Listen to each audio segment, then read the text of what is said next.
Hello learners, আজি আমি class 8 ইংৰাজী চ্যাপ্টাৰ 2 মাই নেটিভ ল্যান্ড কবিতাটোৰ যিমান এক্টিভিটিজ দিয়া আছে এইটো ভিডিওত আলোচনা কৰিম। তোমালোকে ভিডিওটো স্কিপ নকৰাকৈ প্ৰথমবাৰ শেষলৈকে ভালদৰে চাবা আৰু এতিয়ালৈকে যদি মোৰ চেনেলটো সাবস্ক্ৰাইব কৰা নাই তেনে চেনেলটো সাবস্ক্ৰাইব কৰি দিবা লগতে বেল আইকনটো টিপি দিবা। Okay, let's begin. Question number 1. Read the poem and answer the following question. কবিতাখন পঢ়ি তলৰ প্ৰশ্নসমূহ উত্তৰ কৰিবা। A number, what does the old man ask the poet? বুঢ়া মানুহজনে কবিক কি সুধিছিল? Answer, the old man asked the poet what his land is like. বুঢ়া মানুহজনে কবিক সুধিছিল যে তেওঁৰ ঠাইখন দেখিবলৈ কেনেকুৱা। Land মানে হৈছে ঠাই বা দেশ। Question number B. Why does the old man ask the question to the poet? বুঢ়া মানুহজনে কবিক কিয় সেইটো প্ৰশ্ন কৰিছিল? Answer, the old man asked the question to the poet because he is blind and lonely. বুঢ়া মানুহজনে কবিক প্ৰশ্নটো কৰিছিল কাৰণ তেওঁ হৈছে কণা আৰু অকলশৰীয়া। Blind মানে কণা, lonely মানে অকলশৰীয়া। Question number C. How does the poet address the old man? What does that form of address mean? কবিয়ে বুঢ়া মানুহজনক কি বুলি মাতে? সেই সম্বোধন কৰা শব্দটোৰ অৰ্থ কি? Answer, the poet addresses the old man as Koka. It means grandfather. কবিয়ে বুঢ়া মানুহজনক ককা বুলি মাতে, ইয়াৰ অৰ্থ হৈছে grandfather. Grandfather মানে অসমীয়াত ককা বুলিয়ে কয়। Question number D. Why does the poet ask the old man to breathe deep? কবিয়ে বুঢ়া মানুহজনক কিয় গভীৰ নিশ্বাস, গভীৰ উশাহ ল'বলৈ কৈছিল? Answer, the poet asked the old man to breathe deep to feel the warm air that reminds him of his childhood friends. কবিয়ে বুঢ়া মানুহজনক গভীৰ উশাহ ল'বলৈ কৈছিল তেওঁৰ চাৰিওফালে থকা মলয়া বতাহ উমান ল'বলৈ, যি বতাহে বুঢ়া মানুহজনক তেওঁৰ শৈশৱকালৰ কথা মনত পেলাই দিয়ে। শৈশৱকালৰ বন্ধুসকলৰ কথা মনত পেলাই দিয়ে। চাইল্ডহুড ফ্ৰেণ্ডছ মানে হৈছে শৈশৱকালৰ বন্ধু, ৰিমাইন্ডছ মানে হৈছে মনত পেলাই দিয়া। Question number E. With what does the poet compare the cool breeze on the old man's face? বুঢ়া মানুহজনৰ মুখমণ্ডলত অনুভৱ কৰা ঠাণ্ডা মৃদু বতাহ কবিয়ে কিহৰ লগত তুলনা কৰিছিল? Compare মানে হৈছে তুলনা কৰা। Answer, the poet compares the cool breeze on the old man's face with the peaceful breath of his land. কবিয়ে বুঢ়া মানুহজনৰ মুখত অনুভৱ কৰা ঠাণ্ডা মৃদু বতাহ তেওঁৰ ঠাইখনৰ পিচফুল ব্ৰেথৰ লগত তুলনা কৰিছে। পিচফুল মানে হৈছে শান্তিদায়ক।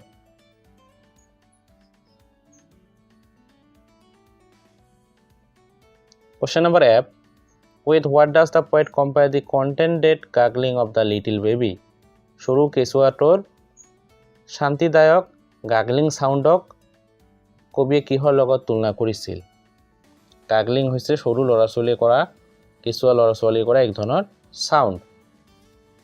Answer, the poet compares the contented gargling of the little baby with the soil of his land. কবিয়ে সৰু কেঁচুৱাটোৱে কৰা শান্তিদায়ক গাগলিং সাউণ্ডক তেওঁৰ ঠাইখনৰ সইলৰ লগত তুলনা কৰিছে। সইল মানে হৈছে মাটি। Question number G. What does the chorus of the cuckoo and sparrows do? কুকু আৰু এস্পৰছ চৰাইবিলাকে, তাৰমানে এস্পৰ মানে হৈছে ঘনচিৰিকা, কুকু আৰু ঘনচিৰিকা চৰাইবিলাকে একেলগে গোৱা গীতে কি কৰে? Answer, the chorus of the cuckoo and the sparrows shapes the native land. কুলি আৰু ঘনচিৰিকা চৰাইয়ে একে সুৰত একেলগে গোৱা গীতে কবিৰ নিজৰ যিখন কি আছিল মাতৃভূমি আছিল তাৰ কি কৰে? শেপ দিয়ে। কুকু মানে হৈছে কুলি চৰাই, এস্পৰ মানে হৈছে ঘনচিৰিকা চৰাই।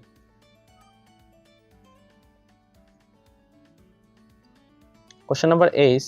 What are the things that create the soul of the poet's beloved country? কবিৰ মৰমৰ দেশখনৰ আত্মা কোনবিলাক বস্তুৱে গঠন কৰে? সোল মানে হৈছে আত্মা। Answer, the distant roll of the bihu dhol, the pepa and gogona, and the heady aroma of the pitha and laru, the chant of the evening prayer in the namghar, mosjid, church are the things that create the soul of the poet's beloved country.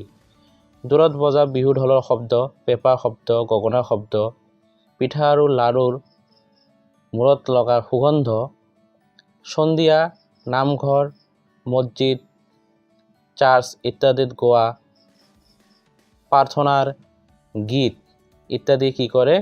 কবিৰ মৰম লগা দেশখনৰ আত্মা বা মন গঠন কৰে soul মানে হৈছে আত্মা এৰোমা মানে হৈছে সুগন্ধ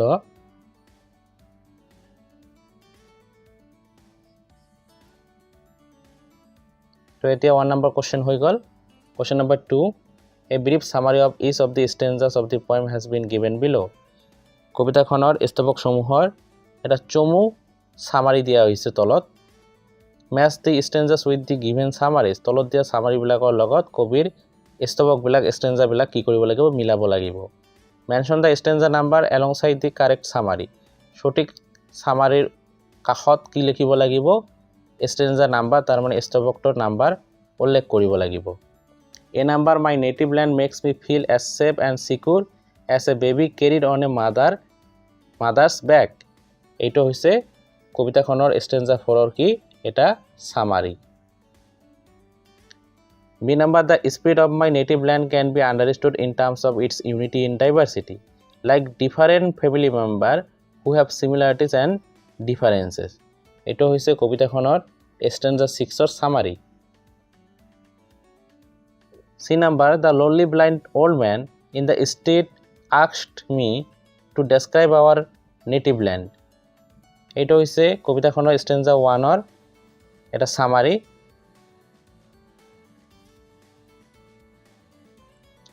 D number our native land is rich in its gift of nature and is brought to life by the birds and animals that playfully roam its rich green forest এইটো হৈছে কবিতাখনৰ stanza 5 ৰ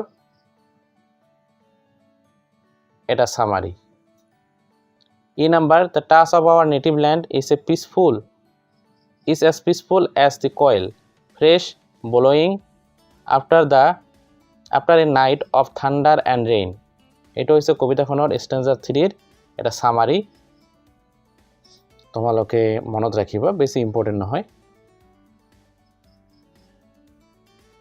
এতিয়া question number 3 note that the poem is a series of information to a blind man on what his land is like the girl provides the information by making use of the senses that are very strong in blind persons these senses are touch hearing smell মন কৰিবা যে কবিতাখনত এগৰাকী ছোৱালীয়ে বৃদ্ধ মানুহ এজনক বিভিন্ন senses ব্যৱহাৰ কৰি তাৰ ঠাইখন দেখিবলৈ কেনেকুৱা সেই সম্পৰ্কে তথ্য আগবঢ়ায় এই সেন্সেস বিলাক হৈছে টাচ হিয়াৰিং স্মেল টাচ মানে হৈছে স্পৰ্শৰ দ্বাৰা হিয়াৰিং মানে হৈছে কাণে শুনি স্মেল মানে হৈছে নাকেৰে শুঙি তো যেহেতু কণা মানুহ এজনে কি কৰিব নোৱাৰে চকুৰে চাব নোৱাৰে গতিকে তেওঁ কোনো এটা বস্তুৰ সম্পৰ্কে অনুমান কৰিবলৈ হলে টাচ হিয়াৰিং বা স্মেল এইকেইটা সেন্সেস ব্যৱহাৰ কৰিব লাগিব তো এতিয়া কেইটামান প্ৰশ্ন দিছে এই প্ৰশ্নকেইটা ইম্পৰ্টেন্ট নহয় পৰীক্ষাত প্ৰশ্নবিলাক নাহে তথাপি তোমালোকৰ সুবিধাৰ কাৰণে উত্তৰকেইটা একেলগে কৰি দিয়া হল তোমালোকে উত্তৰকেইটা লিখি লৈ পঢ়িবা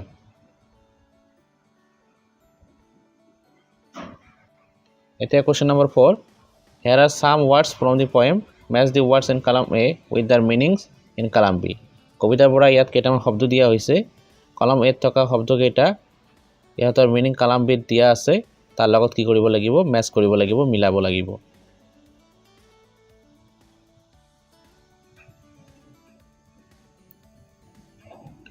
thunder মানে হৈছে বজ্ৰপাত ইয়াৰ লগত কোনটো মিলিব the loud explosive sound that follows lightning in the clouds morn মানে ৰাতিপুৱা ইয়াৰ লগত morning এটো মিলাব লাগিব contented মানে হৈছে সন্তুষ্ট ইয়াৰ লগত মিলাব লাগিব satisfied gargling হৈছে হৰু কেঁচুৱাই কৰা এক ধৰণৰ সাউন্ড তো ইয়াৰ লগত কোনটো মিলাব লাগিব the happy sound made by the babies chorus একেলগে একে সুৰত গোৱা গীত তো ইয়াৰ লগত কোনটো মিলিব singing or speaking at the same time aroma মানে হৈছে সুগন্ধ ইয়াৰ লগত কোনটো মিলিব strong pleasant smell study ইয়াৰ এটো মানে হৈছে শক্ত শক্তিশালী তো ইয়াৰ লগত কোনটো মিলিব strong and firm তো হৈ গল 4 নম্বৰ প্ৰশ্নটো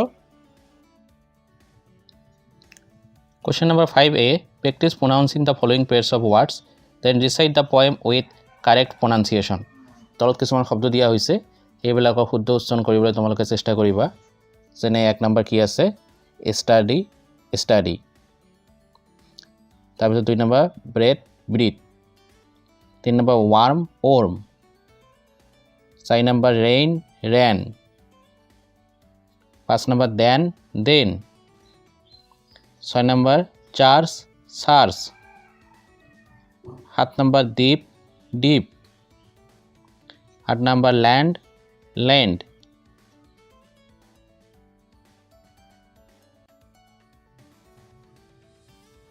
Question number B. Here are a few more sentences for practice. Practice saying this sentence after your teacher.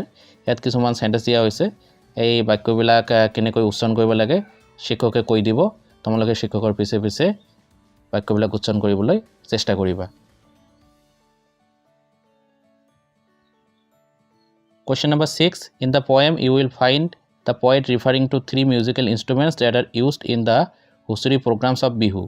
কবিতাখনত তোমালোকে তিনিটা বাদ্যযন্ত্ৰৰ নাম পাবা যিবিলাক বিহু অনুষ্ঠানত হুঁচৰি গাওঁতে ব্যৱহাৰ কৰা হয় তো ইয়াৰে প্ৰথমটো হৈছে কি ঢোল ঢোল কি বস্তু a drum made especially for the Bihu festival and hence called the Bihu ঢোল or Bihu drum ঢোল হৈছে বিহু উৎসৱৰ কাৰণে বনোৱা এটা ড্ৰাম সেই কাৰণে ইয়াক বিহু ঢোল বা বিহু ড্ৰাম বুলি কোৱা হয় ইয়াৰ পিছত কি আছে পেপা a type of pipe made out of buffalo horn played during হুঁচৰি মহৰ শিঙেৰে বনোৱা এক ধৰণৰ পাইপৰ নাম হৈছে পেপা আৰু এটো হুঁচৰি গাওঁতে কি কৰা হয় ব্যৱহাৰ কৰা হয় সি নম্বৰ গগনা a type of distinct musical instrument belonging to the harp family এক ধৰণৰ তাৰযুক্ত বাদ্যযন্ত্ৰৰ নাম হৈছে গগনা গতিকে এই তিনিটা বাদ্যযন্ত্ৰ পেপা গগনা ঢোল কবিতাত উল্লেখ কৰা হৈছে আৰু ইয়াক কি কৰা হয় বিহুত হুঁচৰি গাওঁতে ব্যৱহাৰ কৰা হয় এটা 7 নম্বৰ প্ৰশ্ন Write a letter to your friend inviting him her to your house during the Rongali Bihu holiday include in your letter what special food items will be made what rituals will be followed and so on you may use the following format Rongali Bihut তোমালোকৰ ঘৰলৈ বন্ধু বা বান্ধৱীক আমন্ত্ৰণ কৰি এখন চিঠি লিখিবা চিঠিত তোমালোকে কি কি খাদ্য খাবা কি কি ৰীতি-নীতি পালন কৰিবা সেই সম্পৰ্কেও লিখিবা ইয়াতে এটা চিঠি লিখাৰ ফৰমেট দিয়া হল প্ৰথমে ইয়াতে কি লিখিব লাগে এড্ৰেছ লিখিব লাগে ইয়াতে বন্ধুৰ বা বান্ধৱীৰ নাম লিখিব লাগে চিঠিৰ মেইন অংশটো ইয়াতে আহে বেছি কিবা লিখিব লগা হলে তোমালোকে আৰু এটা প্যাৰাগ্ৰাফ ইয়াতে এড কৰিব পাৰা তাৰ পিছত তোমালোকৰ বন্ধুৰ এড্ৰেছটো ইয়াত লিখিবা আৰু ইয়াতে তোমালোকৰ নিজৰ নামটো লিখিবা তো ৰঙালী বিহুত তোমালোকে বন্ধু বান্ধৱীক নিজৰ ঘৰলৈ আমন্ত্ৰণ কৰি কেনেকৈ চিঠি লিখিবা তাৰ ইয়াত এটা স্যাম্পল দিয়া হল সোৱা প্ৰথমে এড্ৰেছ ধুবুৰী তাৰ পিছত date 1 April 2026 my dear Ritu I hope you and your family are doing well I am writing this letter to invite you and your family to come to my house. We will celebrate this Bihu together. We will also eat pitha and dance together. Don't say no. Do come as early as possible. With heartiest love and good wishes, Meena. তো এটো হৈছে নিজৰ নাম মিনাই চিঠিখন লিখিছে কাক লিখিছে ঋতুলৈ চিঠিখন লিখিছে এতিয়া ঋতুৰ এড্ৰেছটো ইয়াতে আহি গল ঋতু দাস কেয়াৰ অফ ৰাজেশ দাস পল্টন বাজাৰ গুৱাহাটী 12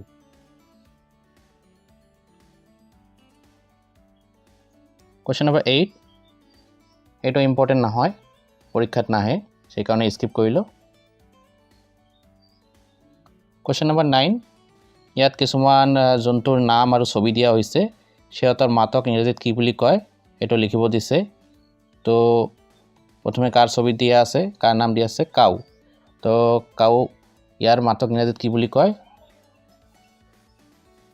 কাউৰ মাতক ইংৰাজীত মু বুলি কয় আউল আউলৰ মাতক ইংৰাজীত কি বুলি কয় হুট হেন হেনৰ মাতক ইংৰাজীত কি বুলি কয় ক্লাক ল্যাম্প ল্যাম্পৰ মাতক ইংৰাজীত কি বুলি কয় ব্লিট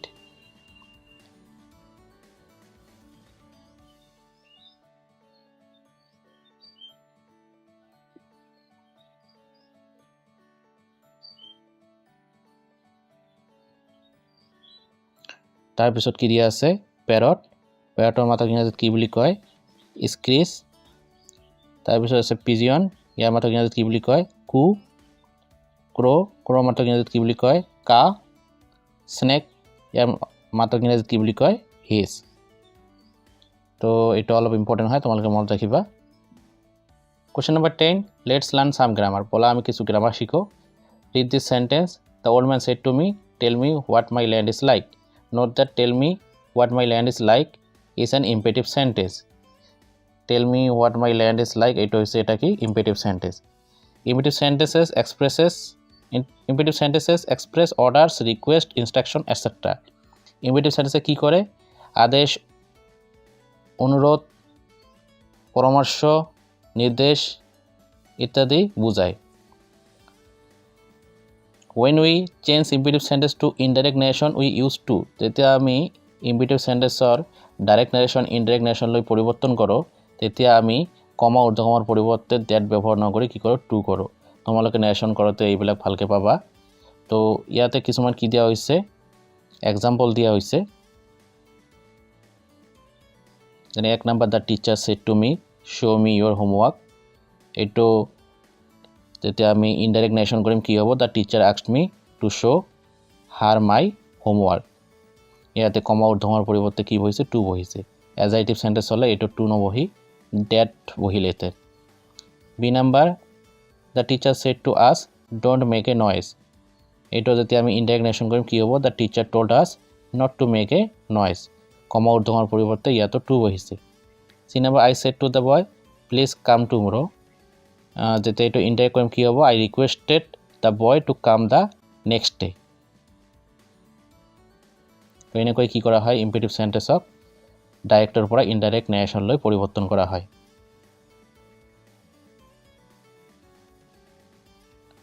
এতিয়া ইয়াত কিছুমান সেন্টেন্স দিছে এৰ পৰা ইজ লৈকে যিবিলাক কি কৰিব লাগিব ডাইৰেক্ট নেৰেশনৰ পৰা ইনডাইৰেক্ট নেৰেশন লৈ চেঞ্জ কৰিব লাগিব তো সোৱা ইয়াতে আটাইকেইটা উত্তৰ একেলগে দিয়া হৈছে এৰ পৰা ইজ লৈকে তো তোমালোকে লিখি লৈ ভালদৰে পঢ়িবা আৰু স্কুলত তোমালোকক স্যাৰ বাইদেৱে ভালকৈ বুজাই দিব কেনেকৈ ইম্পেৰেটিভ সেন্টেন্সৰ ডাইৰেক্ট নেৰেশনৰ পৰা ইনডাইৰেক্ট লৈ পৰিৱৰ্তন কৰিব লাগে আৰু তোমালোকে যদি ইয়াৰ ওপৰত এটা ভিডিও বিচাৰা তেনেহলে কমেন্টত নিশ্চয় জনাবা আজি ভিডিওটো ইমানতে শেষ হ'ল ধৈৰ্য সহকাৰে চোৱাৰ কাৰণে বহুত বহুত ধন্যবাদ